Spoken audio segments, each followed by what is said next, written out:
I just talked a couple out of buying a house. I met them at a house in Wildwood in St. Mary's County, and I was asking them questions. What are you guys thinking? What do you want to do? Where do you want to live? What's your lifestyle like? These are people I've never met before.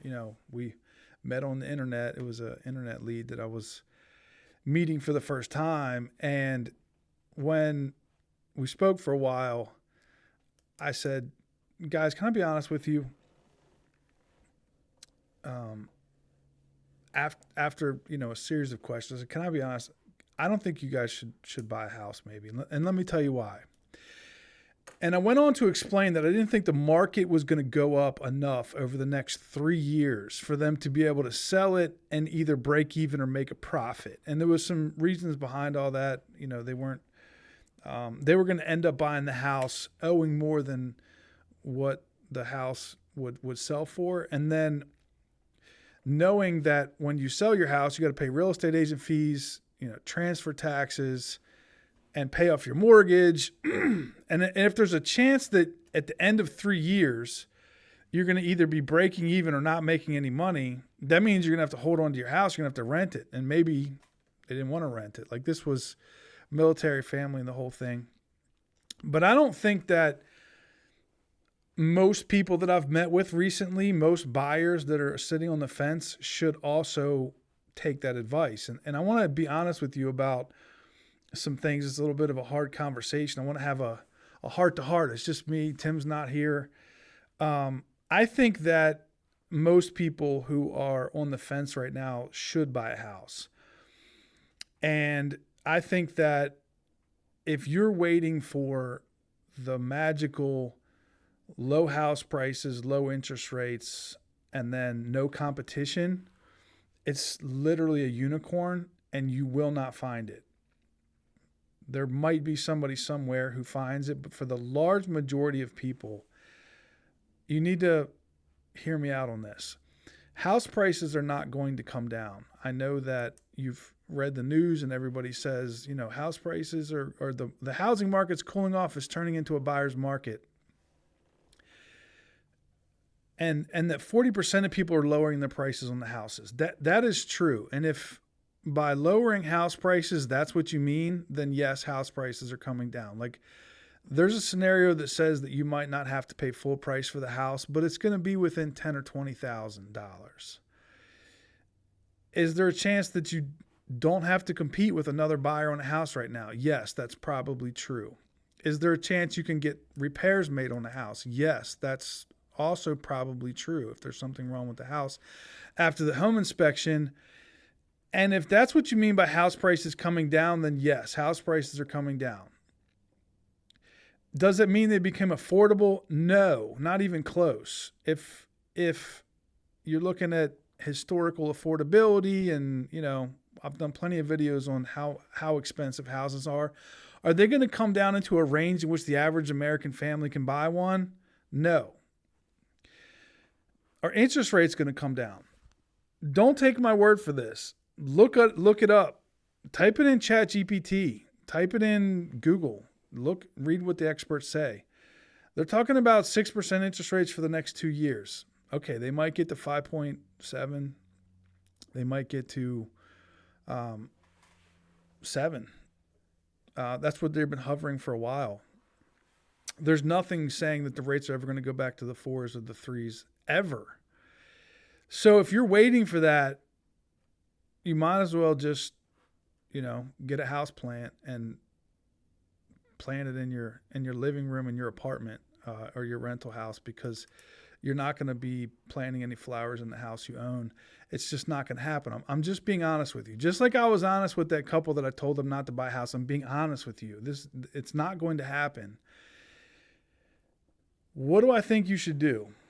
What I think is that the other factor here is that the multiple offers and, no time to buy a house because there's no inventory. That is the one thing that is in your favor right now. There are houses on the market that sellers can't sell. They're willing to negotiate. And I would suggest that you take your time over the winter, because it's going to be a long, cold, slow winter in real estate. And all these people that had their house on the market in the spring and the summer and it didn't sell, some of those people are desperate. Some of those people have to move. Call them up, see if we can get out and see it, and let's go out and look at it. What I think the future holds for the next 12 months is I think that there are a ton of people sitting on the sideline waiting for the interest rates to come down or house prices to come down. It feels like it's right around the corner. I think the spring market is going to pick up a little bit. I think there's going to be, just like every year, a lot of people go out in March. A lot of people go out in February. Like the early birds go out in January, February. It really starts picking up in March. April's full swing, and then May is usually red hot. If you look at a chart, the most money you ever get for your house is some date in May. The least amount of money you ever get in your house is some date in December. It's like December 4th or something like that. That general rule holds. If you look at houses after September 1st, the amount of activity and competition goes way down. I would actively get out and look for a house and see if you can find somebody who's desperate to sell their house to you. And don't wait for a unicorn. Don't wait for the market to crash. Don't wait for interest rates to go back to 5%. Don't wait for everybody else to get out of your way and there's no competition in the market. Like, none of those things are going to happen. I think now is the best time to at least get out and start looking for houses and start getting your ducks in a row. And there's a ton of people I've been working with recently that have a house to sell. And let me just be honest with you about this. This situation of selling your house has gotten a little bit not fantastic.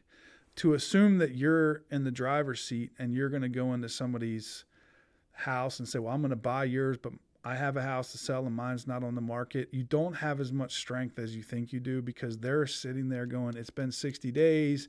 This house was supposed to sell in one day. Oh, and now you have a house to sell and it's not on the market. How exciting is that for them? Like, I can't sell mine. Now I have to wait for you to sell yours before I can sell mine. It can happen, but you need to understand the harsh reality of the real estate market right now. It's a little bit hard to sell your house. Now, you might have a house in a great area.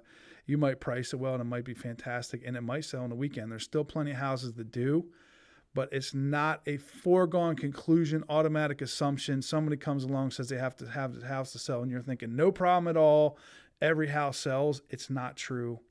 Things have changed. But I would say you need to really have a heart-to-heart with yourself, and you need to think about getting off the fence, because I don't think tomorrow is necessarily going to be better than today. I think today is probably better than tomorrow. I've been wrong before. Things could change, but before you just assume that tomorrow is definitely going to be better, get ChatGPT out and start doing some searches, or if you have, type it in Google, whatever it is, and make sure that your assumptions are what the other people are saying. And again, we all know this. Things happen that we don't predict, and things have a cause and effect. But just to give you one last thing, historically, there's only been twice in the past 100 years that house prices have gone down to a recognizable amount. Well, 3 times. The crash of 1929, 1991, and 2008. That's it. There's nothing indicating any of that's coming. When the stock market crashes, we're all in trouble. And if the housing market crashes like it did in 2008, we're also all in trouble. But there's nothing indicating that type of a situation exists. A deep recession in 1991, again, look at the stock market. It just hit a record. There's no crash coming, guys. Thanks for watching.